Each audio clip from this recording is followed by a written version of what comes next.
pelatih barunya itu sudah ternyata masih ada satu dokumen yang harus dia submit. Dan itu saya dijanji bahwa submitnya hari paling telat besok.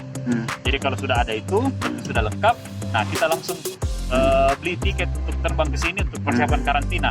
Jadi insya Allah dalam waktu yang minimal paling telat hari Senin lah sudah ada kepastian untuk dia datang atau dia sudah terbang kayak gitu.